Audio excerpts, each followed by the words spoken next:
नमस्कार। मेरे इस चैनल में आप सबका स्वागत है। एकादशी महिमा भाग 20। आज हम बात करेंगे पापांकुशा एकादशी के बारे में।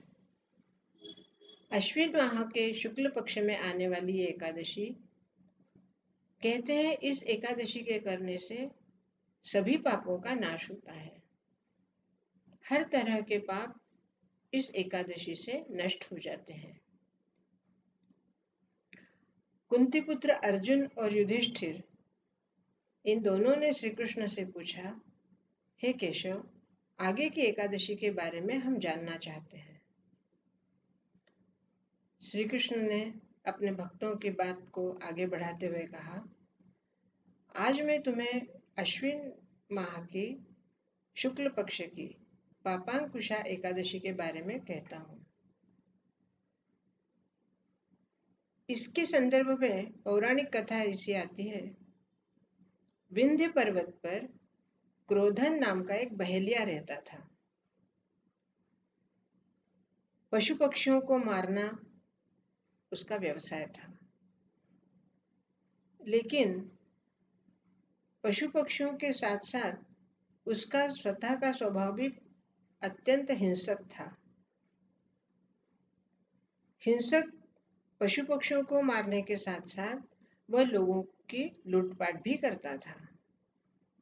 मद्यपान करके लोगों की लूटपाट करना और गलत संगत में रहना, गलत लोगों के साथ व्यवहार करना, ये उसका स्वभाव था। उसने अपने जीवन में कभी भी कोई पुण्य कर्म नहीं किया था। अत्यंत पापाचार करते हुए वह अपना जीवन व्यतीत कर रहा था।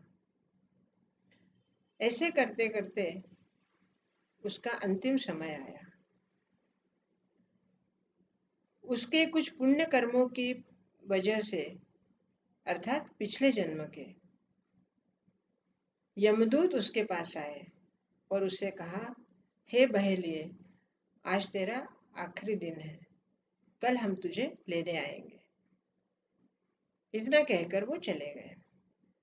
बहेलिया अत्यंत घबरा गया।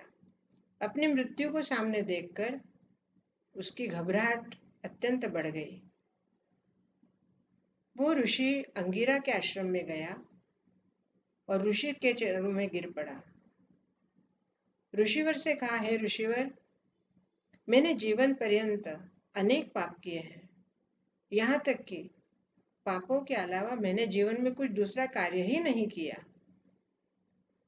अब मेरा अंतिम समय है, लेकिन फिर भी मैं ये चाहता हूँ कि आप मुझे ऐसा कुछ व्रत बताएं या मुझसे ऐसा कुछ करवाएं जिससे मेरा मोक्ष हो जाए।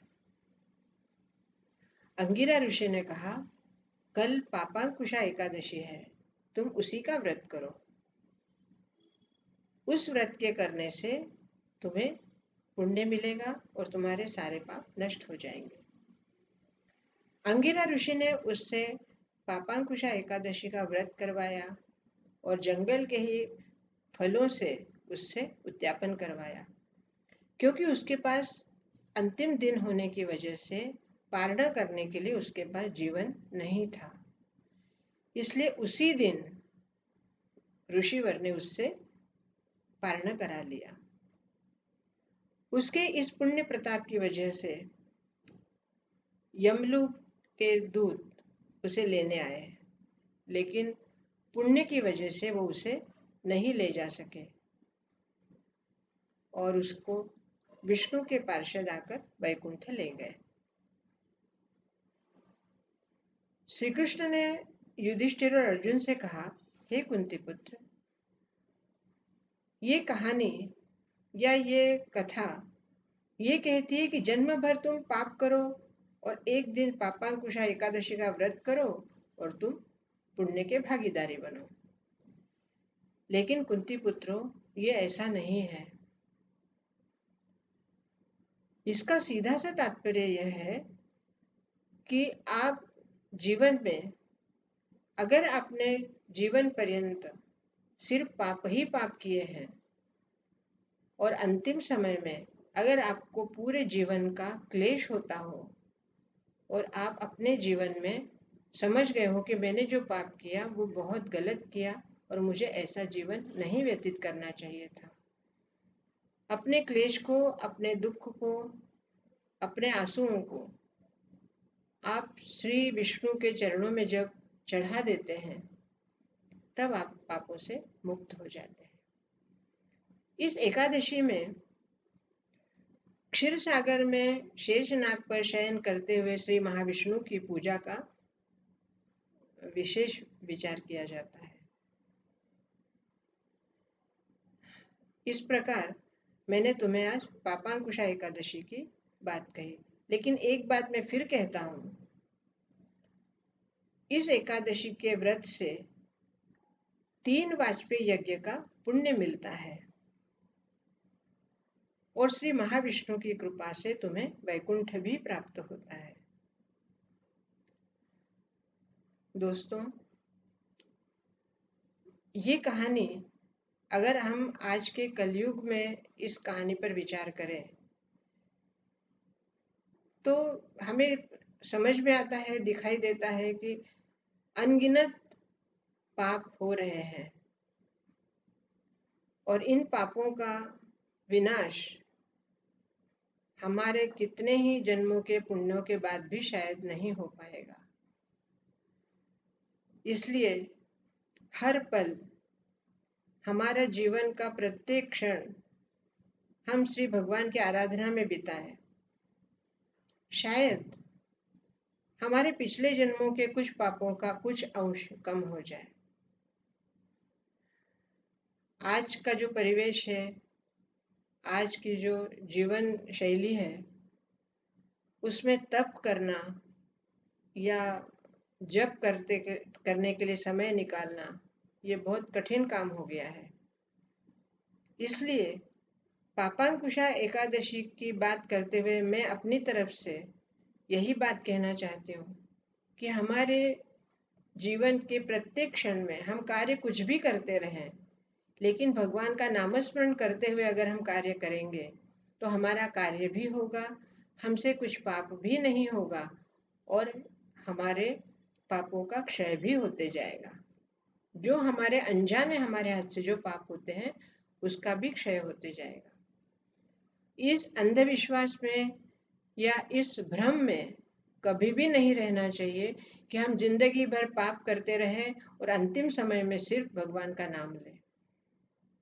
भगवान का नाम लेने के लिए पूरा जीवन ही हमें कम पड़ रहा है, फिर भी जब जब हमें ऐसे लगे कि हमारी चेतना जाग रही है तब तब हमें भगवान के नाम में ही अपना समय बिताना चाहिए। सिर्फ एकादशी या किसी भी व्रत की बात नहीं है, ये हमारा जीवन ही एक व्रतमय होना चाहिए। अनुशासन हमारे जीवन का सबसे बड़ा नियम होना चाहिए। जो व्यक्ति अनुशासन से नहीं रहता वो व्रत करने की कल्पना ही उसके लिए दूर हो जाती है। किसी एक दिन के व्रत करो और पूरे साल भर या जीवन पर्यंत आप सिर्फ पाप ही पाप करते रहो, आज के कलयुग में ये उचित नहीं है। कहते हैं कलयुग के लिए रामचरितमानस में श्री तुलसीदास जी ने यही लिखा है, कलयुग केवल नाम आधारा। जी हाँ, बात बिल्कुल सत्य है, लेकिन वो नाम किस तरह लेना है, वो हमारे सांसों के साथ, हमारे हर पल में, हमारे हर कर्म के साथ उसका नाम लेते आना चाहिए। जब हम उसका नाम लेते रहेंगे, हमारे सांसों के साथ उसका नाम आते रहेगा, तब ये पापांकुशा एकादशी वास्तव में हमारे जीवन की अच्छी एकादशी बन जाएगी। दोस्तों, इस कथा के माध्यम से कुछ न कुछ सत्संग भी हो रहा है। आपको ये कथाएं कैसी लग रही है, इसके बारे में आप कमेंट्स में अवश्य लिखें। मेरे चैनल को सब्सक्राइब कीजिए, लाइक कीजिए, बेल बजाइए। बहुत बहुत धन्यवाद। जय श्री कृष्ण।